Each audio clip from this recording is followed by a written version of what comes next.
When you were a 16, 17-year-old in Blues Academy, was this ever on your horizon? Did you ever give it a thought? I never thought ever.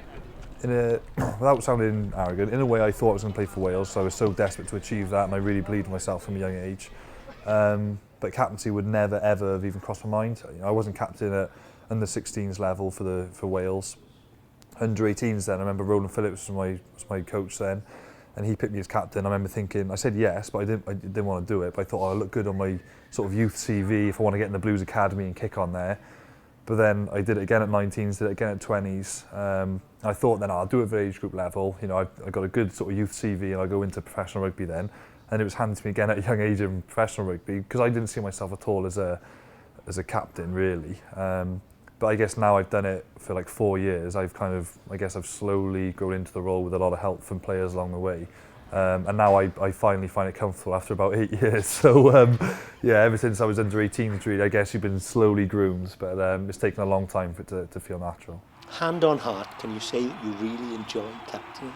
When I win, I do. When you lose, you don't. So it's when you win, captaincy is easy. You know, no questions are asked.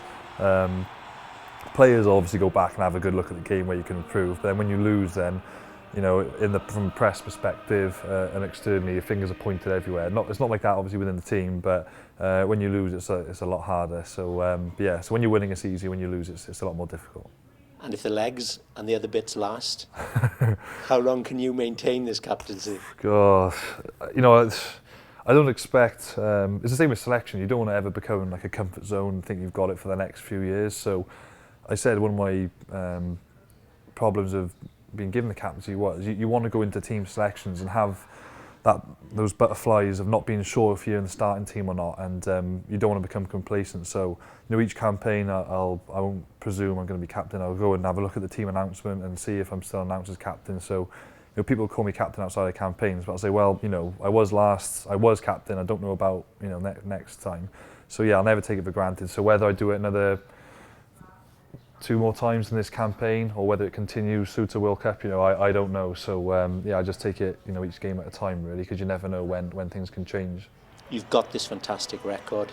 If you had to choose one moment as captain that you'd say, yeah, that was the one, what would that be? Best moment as captain. That's a good one, that. Surprisingly, I wouldn't say the Grand Slam because I didn't feel, because I only played half a game and I only started 3 matches that campaign. I didn't feel like I fully deserved, you know, the same credit as everyone else who played, say, 5-4 matches. So I felt a bit guilty lifting the trophy up for the Grand Slam because I only played half a game. So I wouldn't actually say that. Probably the quarter-final win against Ireland in the World Cup. That was amazing because a lot of people were probably putting Ireland as favourites after they beat Australia in the group stage. And I remember just walking around the pitch with a couple of the boys and seeing all the remaining Welsh fans in Wellington in the cake tin, as they call it, the stadium, and they were all waving their flags, and Delilah was on, and all the Welsh fans were singing and Over the Moon that we were in the semis. And it was just great, sort of embracing each player and the coaches. And we knew we were out in New Zealand going to Auckland for another 2 weeks. We had another guaranteed 2 weeks of World Cup rugby. So that was probably my favourite moment as a captain. And you could potentially go one step better this year. That's the plan, you know.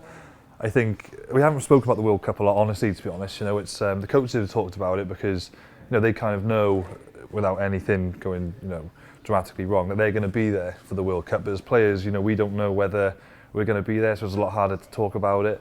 But for those players who, you know, who do get selected, and when they do start focusing on it, definitely will want to go, you know, one step further than what we did last time. Anything else would seem a failure, I think.